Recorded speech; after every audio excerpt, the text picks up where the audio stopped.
ಇನ್ನು ಬೆಳಗಾವಿಯಲ್ಲಿ ಬ್ಯಾನರ್ ಪೈಪೋಟಿ ಜೋರಾಗಿದೆ. I love Mohammed versus I love Jai Shriram ಇಂಥದೊಂದು ಬ್ಯಾನರ್ಗೆ ಕೌಂಟರ್. ಐ ಲವ್ ಮೊಹಮ್ಮದ್ ಬ್ಯಾನರ್ಗೆ ಕೌಂಟರ್ ಕೊಡಲಾಗಿದೆ. ಖಡಕ್ ಗಲ್ಲಿಯಲ್ಲಿ 2 ಬ್ಯಾನರ್ಗಳ ಅಳವಡಿಕೆಯಾಗಿದೆ. ಹಿಂದೂ ಸಂಘಟನೆಯಿಂದ ಐ ಲವ್ ಜೈ ಶ್ರೀರಾಮ್ ಎನ್ನುವ ಬ್ಯಾನರ್, ನಮ್ಮ ಪ್ರೇಮ ಶಿವಾಜಿ ಮಹಾರಾಜರ ಮೇಲಿರಲಿದೆ, ನೀವು ಪ್ರತಾಪ್ಗಢ ಯುದ್ಧ ಮರೆತಿದ್ದೀರಾ ಅನ್ನುವಂತಹ ಬರಹ ಇದೆ.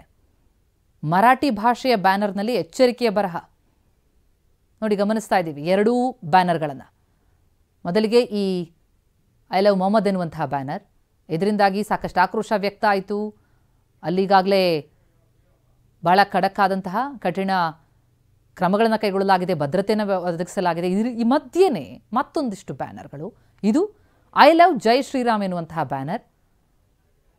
ಬ್ಯಾನರ್ಗಳನ್ನು ತೆರವುಗೊಳಿಸದೆ ನಿರ್ಲಕ್ಷ್ಯ ವಹಿಸಲಾಗಿದೆ. ಪೊಲೀಸರು ಮತ್ತು ಮಹಾನಗರ ಪಾಲಿಕೆಯವರ ನಿರ್ಲಕ್ಷ್ಯ. ಈಗಾಗಲೇ ಈ ಬ್ಯಾನರ್ಗಳಿಂದಾಗಲಿ ಸಮಸ್ಯೆಗಳು, ಗೊಂದಲಗಳು ಸೃಷ್ಟಿಯಾದಂಥ ಬೆನ್ನಲ್ಲೇ ಮತ್ತೆ ಮತ್ತೆ ಬ್ಯಾನರ್ಗಳನ್ನು ಹಾಕ್ತಾ ಇದ್ರು ಕೂಡ ಅದನ್ನು ತೆರವುಗೊಳಿಸದೆ ನಿರ್ಲಕ್ಷ್ಯ ವಹಿಸಲಾಗಿದೆಯಾ?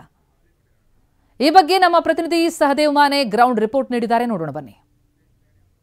ಬೆಳಗಾವಿಯಲ್ಲಿ ಐ ಲವ್ ಮೊಹಮ್ಮದ್ ಅನ್ನುವಂತಹ ಬ್ಯಾನರ್ಗಳು ಹೆಚ್ಚಾಗಿ ಕಂಡು ಬರ್ತಾ ಇರುವಂತದ್ದು. ಇದೇ ಒಂದು ಕಾರಣಕ್ಕಾಗಿ ಬೆಳಗಾವಿ ನಗರದಲ್ಲಿ ಕಾನೂನು ಸುವ್ಯವಸ್ಥೆ ಹದಗೆಡಕ್ಕೂ ಕೂಡ ಕಾರಣ ಆಯ್ತಾ ಅನ್ನುವಂಥದ್ದು ಒಂದ್ ಕಡೆ ಆದ್ರೆ, ಐ ಲವ್ ಮೊಹಮ್ಮದ್ಗೆ ಕೌಂಟರ್ ಆಗಿ ಐ ಲವ್ ಜೈ ಶ್ರೀರಾಮ್ ಅನ್ನುವಂತಹ ಬ್ಯಾನರ್ಗಳು ಕೂಡ ಈಗಾಗಲೇ ರಾರಾಯಿಸುತ್ತಿರುವಂತದ್ದು. ಮೊದಲನೇದಾಗಿ ನಾನೀಗ ಏನು ಖಡಕ್ಗಲ್ಲಿಯಲ್ಲೇ ಇದ್ದೇನೆ, ಇಲ್ಲಿ ನೋಡ್ಬೋದಾಗಿದೆ ಐ ಲವ್ ಮೊಹಮ್ಮದ್ ಅನ್ನುವಂತಹ ಒಂದು ಬ್ಯಾನರ್ ಅನ್ನ ಅಳವಡಿಕೆ ಮಾಡಿರುವಂತದ್ದು. ಕಳೆದ ಕೆಲ ದಿನಗಳಿಂದಲೂ ಕೂಡ ಈ ರೀತಿ ಪ್ರತಿಯೊಂದು ಗಲ್ಲಿಯಲ್ಲೂ ಕೂಡ ಐ ಲವ್ ಮೊಹಮ್ಮದ್ ಅನ್ನುವಂತಹ ಒಂದು ಬ್ಯಾನರ್ಗಳು ಕಂಡು ಬರ್ತಾ ಇರುವಂತದ್ದು. ಈ ಒಂದು ಬ್ಯಾನರ್ಗೆ ಸಾಕಷ್ಟು ಆಕ್ಷೇಪ ಕೂಡ ಹಿಂದೂ ಕಾರ್ಯಕರ್ತರು, ಹಿಂದೂ ಯುವಕರು, ಮುಖಂಡರು ಮಾಡ್ತಾ ಇರುವಂತದ್ದು.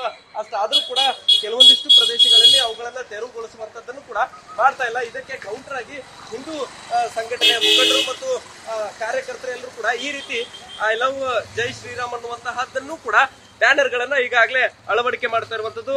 ಆ ಗಲ್ಲಿಯ ನಡು ರಸ್ತೆಯಲ್ಲೇ ಈ ರೀತಿ ಬ್ಯಾನರ್ ಗಳನ್ನ ಕಟ್ತಾ ಇರುವಂತದ್ದು. ಇಲ್ಲಿ ಒಂದ್ ಕಡೆ ಐ ಲವ್ ಮೊಹಮ್ಮದ್ಗೆ ಕೌಂಟರ್ ಆಗಿ ಒಂದನ್ನ ಮಾತ್ರ ಇಲ್ಲಿ ಹೇಳ್ತಾ ಇರುವಂತದ್ದು, ನಾವು ನಮ್ಮ ಪ್ರೀತಿ ಯಾವಾಗಿರಲು ಶಿವಾಜಿ ಮಹಾರಾಜರ ಮೇಲೆ ಇರುತ್ತೆ, ಅದರ ಜೊತೆಗೆ ಪ್ರತಾಪ್ಗಢದಲ್ಲಿ ನಡೆದಂತಹ ಯುದ್ಧವನ್ನ ನೀವು ಮರ್ತೀರಾ ಅನ್ನುವಂತಹದ್ದನ್ನು ಕೂಡ ಇಲ್ಲಿ ಬ್ಯಾನರ್ ನಲ್ಲಿ ಬರೆಯಲಾಗಿದೆ. ಅಂದ್ರೆ ಒಂದಕ್ಕೆ ಒಂದು ಕಾಂಟ್ರವರ್ಸಿಯಾಗಿ ಇಲ್ಲಿ ನಡೀತಾ ಇದ್ರು ಕೂಡ ಪೊಲೀಸರು ಅದನ್ನ ತೆರವುಗೊಳಿಸುವಂತದನ್ನ ಮಾಡ್ತಾ ಇಲ್ಲ. ಇದೇ ಒಂದು ಕಾರಣಕ್ಕಾಗಿ ಸದ್ಯ ಈಗ ಬೆಳಗಾವಿಯಲ್ಲಿ ನಿನ್ನೆ ಕೂಡ ಕಲ್ಲು ತೂರಾಟ ಆಗಿದೆ. ಅದರ ಜೊತೆಗೆ ಪ್ರತಿಯೊಂದು ಗಲ್ಲಿಯಲ್ಲೂ ಕೂಡ ಏನು ಕಾನೂನು ಸುವ್ಯವಸ್ಥೆ ಹದಗೆಡುವಂತಹ ಸ್ಥಿತಿಗತಿಗಳು ಕಂಡು ಬರ್ತಾ ಇದ್ದಾವೆ. ಹೀಗಾಗಿ ಬಹುತೇಕ ಈ ಒಂದು ಬ್ಯಾನರ್ ಗಳನ್ನ ಮಹಾನಗರ ಪಾಲಿಕೆಯವರು ತೆರವುಗೊಳಿಸಬೇಕನ್ನುವಂತ ನಿಟ್ಟಿನಲ್ಲಿ ಪೊಲೀಸರು ಸುಮ್ಮನೆ ಆದ್ರೆ, ಇನ್ನೊಂದು ಕಡೆ ತಮಗೂ ಇದಕ್ಕೂ ಸಂಬಂಧ ಇಲ್ಲ ಅನ್ನುವಂತ ನಿಟ್ಟಿನಲ್ಲಿ ಮಹಾನಗರ ಪಾಲಿಕೆಯವರು ಉಳಿದುಕೊಂಡಿದ್ದಾರೆ. ಇದರಿಂದ ನಗರದಲ್ಲಿ